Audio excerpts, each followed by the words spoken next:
Hello, ladies and gentlemen. My name is Irina. I was born in the Soviet Union, um, lived there almost half of my adult life before I finally immigrated to the United States, and the other half of my life, I've been residing here. Uh, so I would like to tell you about a life in the Soviet Union, so to speak, from the first hands, uh, from the Soviet Union back then, the 60s, 70s, and 80s, during that period. Um, it was a totally, of course, different Soviet Union. The Soviet Union, in comparison with the Soviet Union after, or Russia, I believe, then eventually again, after 90s, when, say, Russian Soviet people uh, got everything they never had before. Aside from politics, whose interests prevail, clashes, and what was actually was behind the curtain and the surface. But on the surface, um, Soviet people just lived absolutely different life. They got everything they never had before. Apparently, you know that. So, but it's two different Soviet unions. The Soviet Union I lived in, just the 60s, 70s, was totally on its own. It was a closed, just basically society. We lived, it was a closed society and autocratic society, socialistic society, not communist society, because the communism was the idea, it was an obsession, even of Lenin, our grandfather, grand ideological grandfather, whose dream was actually the stimulated Soviet people to strive towards the communism, where everything would be perfect, ideal, harmonious society. But nobody knows actually till these days what this communism would be. Slightly, the socialistic society was I would say, kind of a sort of a rehearsal, preparation for the actually kind of an experimental type of society, but not communist society. Stalin also was obsessed with the idea, but it was much more extreme to build this communist internationalistic society practically all over the world. So, but fortunately, he died in 1953 and wasn't able. Probably got too old, or maybe some other reasons. He wasn't able. Of course, Second World War just stood in the way.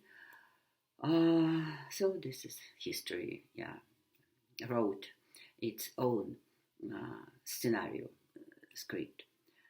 Uh, so Soviet Union state regime was autocratic, and for me, I would just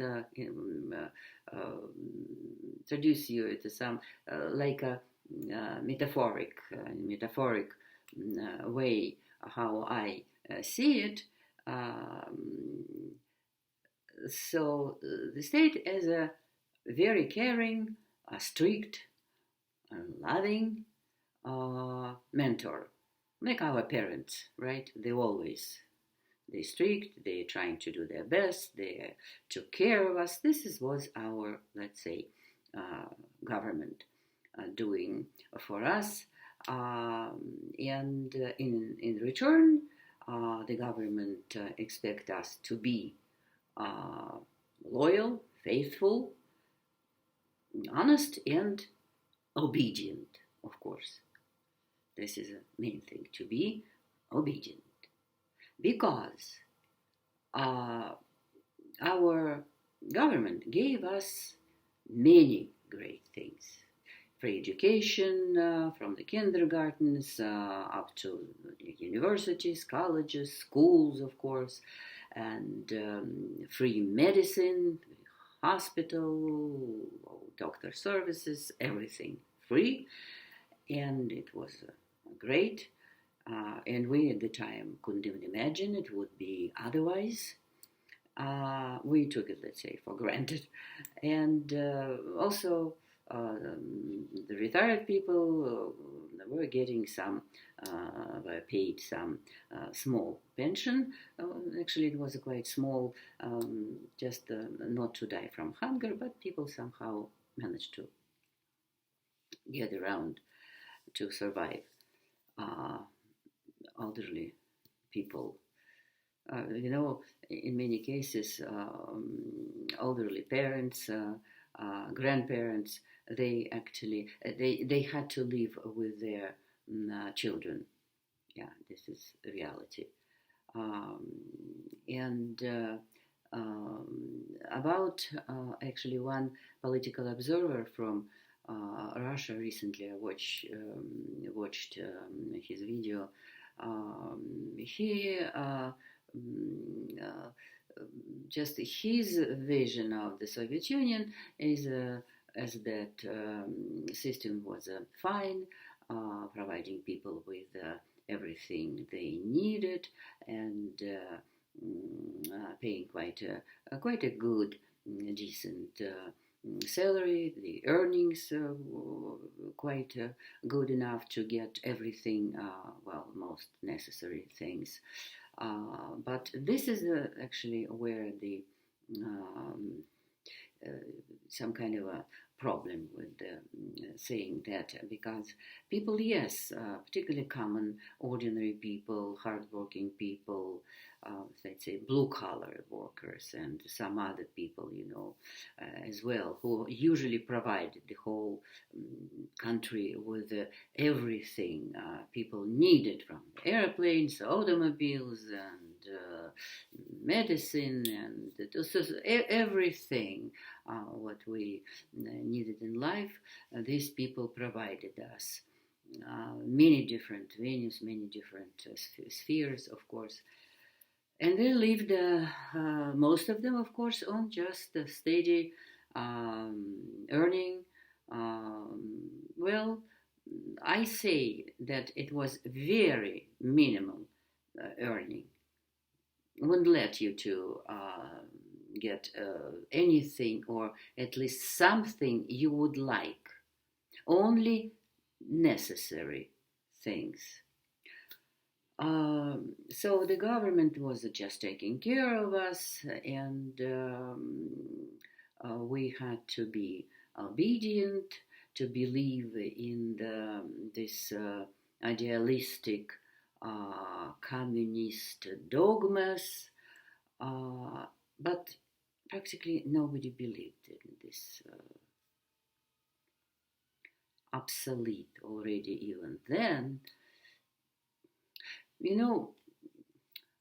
Well, as an example of what actually a government was doing for us and with us, as a small young boys and girls at the age of 8 or 9, I believe, we had to join young communist party. I would call it children's party, because the age, it kind of sounds ridiculous, but it was very serious. We had to take had to take the oath to be faithful, obedient, and to work for the society and defend society. We kids, we had to wear special as soon as we became the members, and it was mandatory. Parents couldn't say, yeah, I don't want my child. No, it would just, it would have just very harsh consequences if someone will decide not to let his or her child it was a sort of kind of ritual.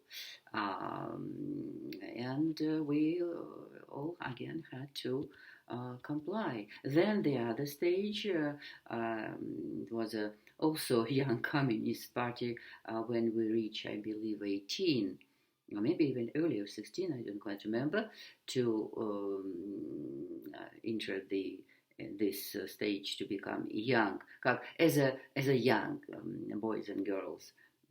So the young Communist Party, and then the next just final destination, let's say, a goal for most of the people and citizens to become the members of the adult, of course, or a Communist Party. And actually, it was not mandatory, but utterly advisable. Because if you want to build your career, if you would like to climb in your success towards the prosperity, success, to become famous, or just to get the higher ranks in any kind of spheres, regardless of your profession. So it was also necessary to be a Communist Party member. I remember at the theater, as a young aspiring actress, I worked at one of the most prestigious and famous theater in St. Petersburg. I was a young girl at the time, just 20, I believe, 21. And one of my older colleagues approached me and just told me, what I would like to advise you to think about joining young Communist Party. It would be very smart for you to do this. It might secure your future. And so then I replied, yes, I really appreciate, and I didn't have any intentions to join the young Communist Party. It's such an honor to me, but I think I'm not quite ready. So I will just consider what you've done. It's just blah, blah, blah. And I kind of managed to get away. Of course, I would never be... my father was a member of the Communist Party. He was a kind of we call it just director, but not director of the movie industry, no, like a chairman of the big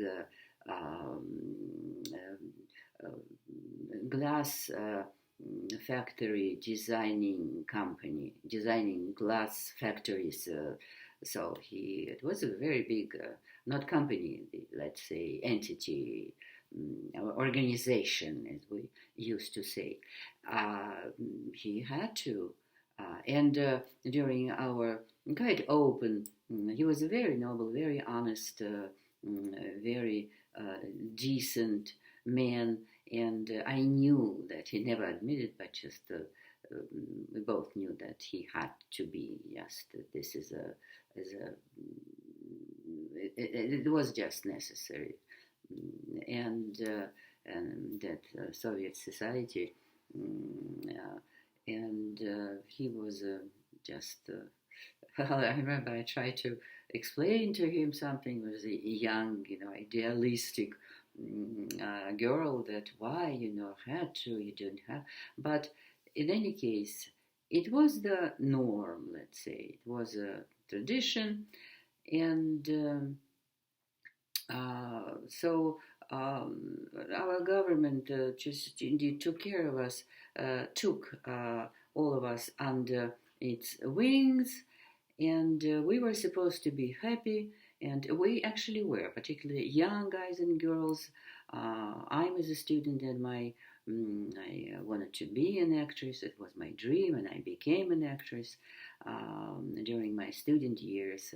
This very prestigious, founded by Stanislavski, Moscow art and drama school It was the happiest time, the time and times of my life, my childhood and youth years, and particularly these 4 years while I was starting the acting craft and profession, indeed.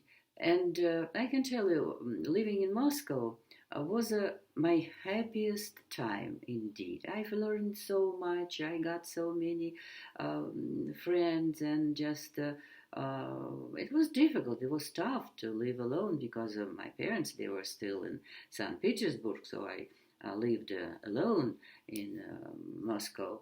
And it was a city, oh, it was thriving, flourishing city, very relaxed, open city in comparison. St. Petersburg was much more kind of academic, cold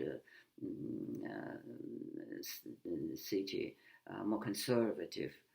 Moscow was a sort of, open, fun city to live with many great theaters and great restaurants. Well, we had this. It was such a temptation, but not everybody could afford this. It was pretty expensive. It's not for any common person to just get to this restaurant. They named Prague, like a capitals, the other countries' capitals, Prague, so it was kind of Czechoslovakian, with that good cuisine, Sofia as Bulgarian capital, even Chinese restaurant called Pekin was absolutely amazing Chinese, only Chinese food. It was so exotic, just amazing. And so many other restaurants like Aragvi, Georgian with only Georgian cuisine, Georgian courses. You remember this, probably this shashlik and lula kebab on the sticks. And this is Georgians. Most we have here, we have it here. We love it all. And a lot of museums, and we spent so much time in museums. I remember while I was in school, actually, I started playing piano for almost 14 years before I decided to become an actress, because it was after all, it was my dream to become an actress, and I love music as well. Of course, I can imagine my life without music, and I'm so grateful. My mother, who took me, just brought me to the music school when I was 5, I believe, and we kids, when we ditch school, where we going, where we usually went to the museums. Not anywhere else. Not just playing, hanging on the streets, or no, just the museums, and how gorgeous, beautiful museums, old Russian Imperial and others, and just wonderful. So life, you could be happy, and as a young guys and girls, as all my friends, we were full of life. We just lived our lives, and the harsh reality, we didn't actually heard sometimes something, saw something, but we were happy with what we have. We Russians actually kind of accustomed, used to be satisfied with a minimum. We kind of very enduring people. And in my apartment, our parents' apartment, was just a minimum, just some functional furniture and nothing luxurious. It wasn't lavish style of life, though my father could allow himself, but he never did. He was a very modest man. And I didn't even have the real bed. I slept just on a mattress. It was a comfortable, huge mattress I covered with some plush cover, and it was great. So what we never knew actually what the life behind this wall was. Of course, we knew a lot. We Russians, we used to read. We consummate readers from the age of 4. I even began to read serious stuff, literature of different, even English, American, and German, and it's just classic writers and Russian films. I picked in. We have a good big library, and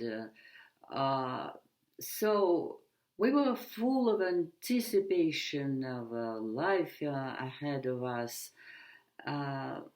But as usual, life interferes at a certain point in your private life, and in many cases, sometimes it's could be quite a rude awakening. The reality is sometimes it's so stunning and so harsh you would never imagine. I can give you a few examples. At my studio during my 4 years of studying acting, we had so many different disciplines: literature, history, French language. We had to learn French. It was a classical language for just stage actors. Fencing, speech, even the history of Communist Party. It was mandatory in all higher institutes. So actually very multi-layered, just multiple type of disciplines, the acting and fencing and even acrobatic and dancing. It was such a fun to learn. Even as great teachers, they were very nice, warm. We felt as if we just live with one family without parents. Like parents, the teachers always took care of us. And we had a teacher, wonderful. He gave us lectures on Russian modern poetry. It's beginning of 19th century, and he was. I remember his long, beautiful hands with the long fingers. They always somehow he kept in two hands one cigarette, one in one and none. In one, and the other one he had a cigarette. He kind of keep moving. He was very moving, this nervous thing. But it was beautiful. He was holding. He didn't smoke, but just it was something just very original. And he gave us a lot of, for 3 or 4 lectures he gave us. Then he didn't come. Eventually, later we found out that he got arrested.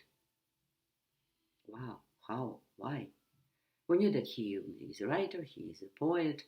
Extremely sublime, educated man, and so it turned out to be that he dared to oppose the regime, actually, openly saying and criticizing for lack of freedom, for not letting creative people and in general people to speak openly. So in other words, he was the one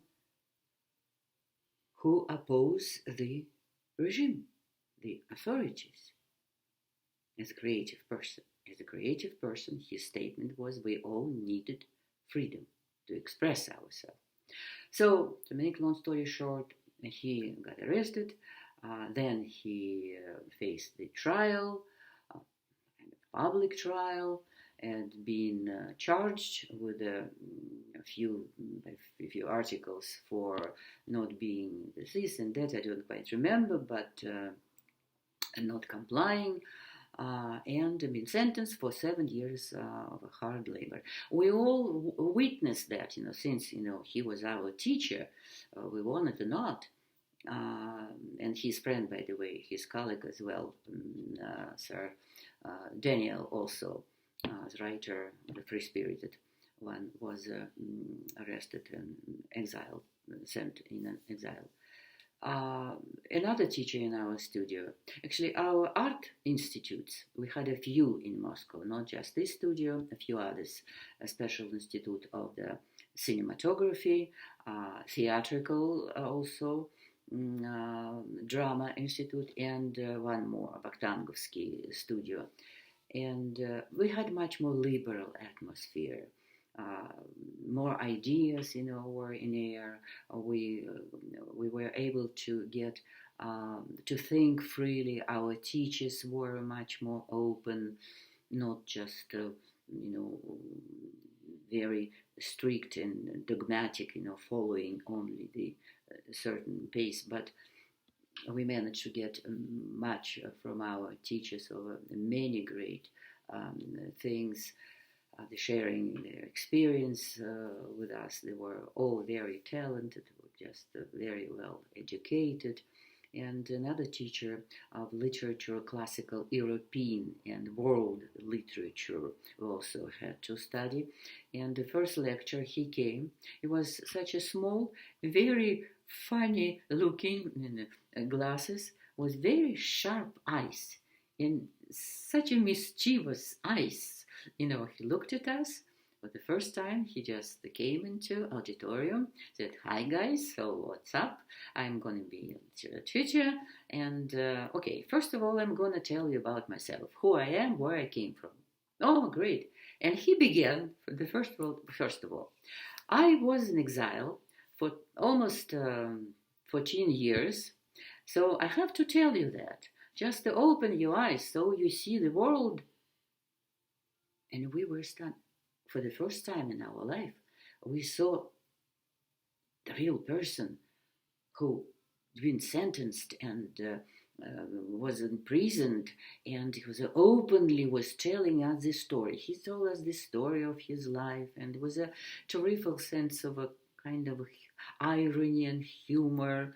He didn't lose any, actually, everything, whatever he experienced. Definitely, he told us many things. Why he got arrested? Somebody said something about him.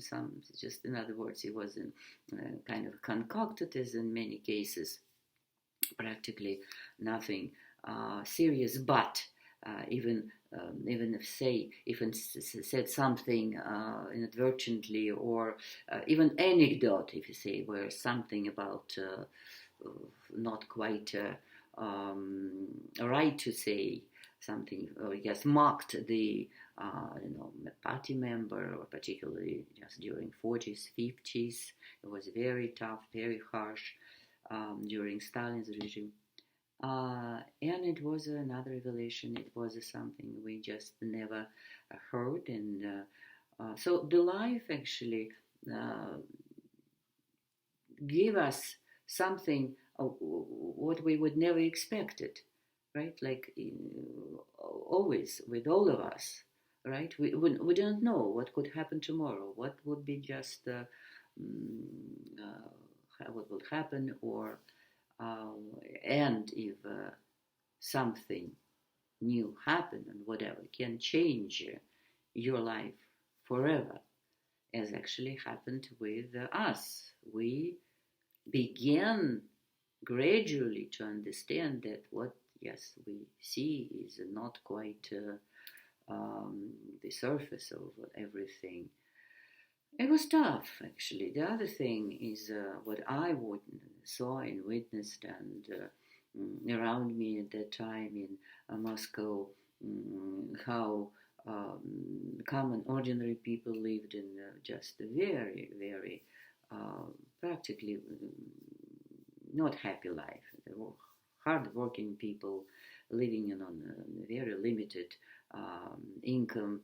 Um, some of them weren't able to provide enough for their families, and but people of elite intelligence, of course, we were in a young, myself as a young actress, we were more privileged, but believe me, it wasn't a privilege. I remember I couldn't find a decent winter coat to buy because there were nothing at the stores. Very uniformed, boring, unappealing clothing, and the shoes were also very ugly. And believe me, it was a something. The, the state gave us everything, but not exactly what we wanted, um, and sometimes we can get any whatever the food. Some gourmet food was even more difficult to get, and the prices. Not anybody, everybody could afford to buy something kind of delicatessens or gourmet food or even fresh food.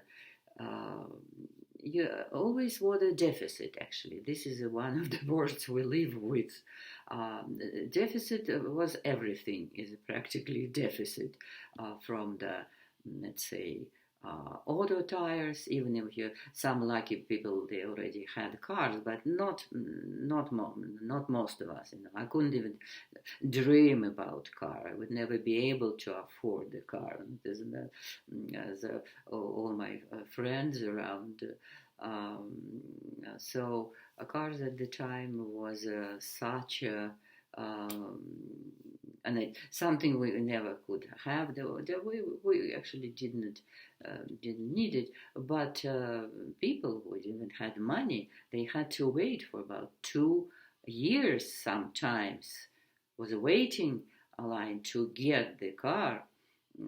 And but again, hardworking people, let's say blue collar working people, they would never be able to afford even some the cheapest car. But we had only about 3 models, domestically made cars, no foreign cars.